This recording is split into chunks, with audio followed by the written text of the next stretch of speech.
एक प्रेरणादायक कहानी जरूर पढ़ें। Motivational story. दोस्तों, आज की इस पोस्ट में हम आपके लिए एक बहुत ही बेहतरीन कहानी लेकर आए हैं जो कि आपको बहुत प्रेरित करेगी। तो चलिए कहानी शुरू करते हैं। कुछ सालों पहले की बात है। एक गुरु और शिष्य जंगल से होते हुए अपने गांव जा रहे थे। चलते चलते अंधेरा काफी हो चुका था। शिष्य ने अपने गुरु से कहा कि गुरुजी, रात काफी हो चुकी है, अगर आप कहें तो आज की रात यहीं आसपास के किसी गांव में गुजार लें। गुरुजी ने कहा ठीक है, और वो पास ही के गांव में एक छोटे से घर के पास जाकर रुके गए। और घर के दरवाजे पर शिष्य ने आवाज लगाई तो उस घर से एक आदमी बाहर आया। तभी गुरुजी ने बोला, हम अपने गांव जा रहे थे, लेकिन काफी रात होने की वजह से हमने इसी गांव में रुकने को सोचा है। क्या आज रात हम आपके यहाँ रुक सकते हैं?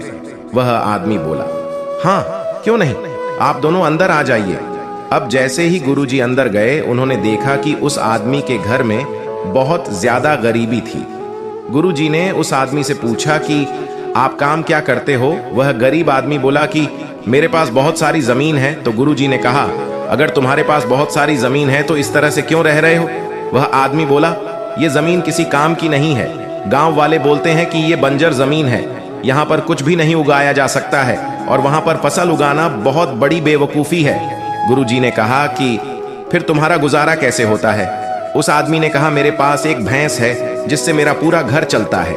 ये सुनने के बाद गुरुजी सो जाते हैं, और रात में जब सब लोग सो रहे होते हैं तब गुरुजी अपने शिष्य को उठाते हैं और उस गरीब आदमी की भैंस लेकर अपने गांव चले जाते हैं। तो शिष्य ने अपने गुरु से पूछा, हे गुरुजी, कहीं आप ये गलत तो नहीं कर रहे हैं? उस गरीब आदमी की रोजी रोटी इसी भैंस की वजह से चलती है।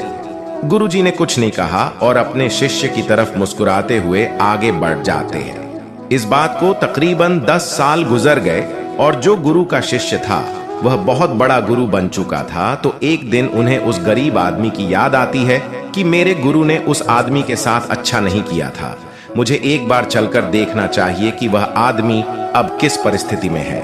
वह शिष्य उस गांव की तरफ जाता है और वहां जैसे ही पहुंचता है तो वह देखता है कि जहां पर उस गरीब आदमी का झोपड़ा था वहां पर अब एक बड़ा ही आलीशान महल बन चुका है, और उस झोपड़ी के बाहर जो बंजर जमीन थी उस पर फल और फूलों के बगीचे लगे हुए थे। तभी उधर से उस घर का मालिक आता है। शिष्य उस आदमी को पहचान लेता है और उस आदमी को बोलता है, तुमने मुझे पहचाना? मैं अपने गुरुजी के साथ आया था, हम एक रात के लिए आपके यहाँ रुके भी थे। वह आदमी उसे पहचान लेता है और मायूसी से बोला, हाँ, कैसे भूल सकता हूं उस दिन को। आप लोग तो बिना बताए ही चले गए, पर उसी दिन ना जाने क्या हुआ। जो मेरी भैंस थी वो ना जाने कहां चली गई और आज तक नहीं लौटी। कुछ दिनों तक तो मुझे समझ ही नहीं आया कि क्या करना चाहिए और क्या नहीं, लेकिन जीने के लिए मुझे कुछ ना कुछ तो करना ही था। तो कुछ दिन मैंने मेहनत मजदूरी शुरू करके कुछ पैसे इकट्ठे किए और उन पैसों से मैंने अपने खेतों में फसल उगाई। आखिर में मुझे अपनी मेहनत का फल मिला और आज मैं इस गांव का सबसे बड़ा और सबसे अमीर आदमी बन चुका हूं। यह सब सुनकर वह शिष्य बोला, लेकिन ये काम तो आप पहले भी कर सकते थे। आदमी बोला, कर सकता था, लेकिन तब मेरी जिंदगी बिना मेहनत के भी चल रही थी। मुझे कभी लगा ही नहीं कि मेरे अंदर भी इतना कुछ करने की क्षमता है, इसलिए मैंने कोशिश ही नहीं की।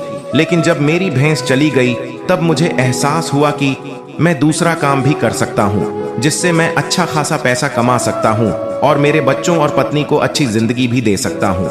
इसलिए मुझे कुछ ना कुछ तो करना ही था, और तब मैंने ठान लिया था कि अब मैं जो भी करूंगा पूरी मेहनत के साथ करूंगा, अपने दम पर करूंगा, और आज इसीलिए मैं इस मुकाम पर पहुंचा हूं। ये सुनने के बाद शिष्य के आंखों में अपने गुरुजी के लिए आंसू आ गए और उसे अब वो बात समझ आ गई कि क्यों गुरुजी ने इस आदमी की भैंस चुराई थी।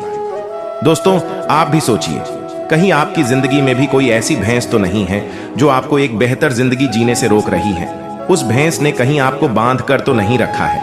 अगर आपको लगे कि ऐसा है तो आगे बढ़िए, हिम्मत करिए और अपनी रस्सी को काटिए और आजाद हो जाइए। जो आपके पास है उसे खोने का डर मत पालिए, क्योंकि आपके पास खोने के लिए बहुत ही कम चीजें हैं। पर सोचिए, अगर आप कामयाब हो जाएंगे तो पाने के लिए पूरी दुनिया आपके पास है। तो जाइए और उसे पाकर दिखाइए और अपनी जिंदगी को एक सफल जिंदगी बनाइए। दोस्तों, इस कहानी से हमें ये सीख मिलती है कि हमारे अंदर ऐसे बहुत से टैलेंट छुपे हुए हैं, लेकिन हमें कोई ना कोई चीज रोके रखती है, और वो चीजें आपके परिवार वाले भी हो सकते हैं, आपकी जॉब भी हो सकती है, मतलब कुछ भी हो सकता है। तो देखिए, आपके पास भी तो भैंस की जैसी कोई दूसरी चीज तो नहीं है जिसने आपको आगे बढ़ने से रोक कर रखा है। धन्यवाद।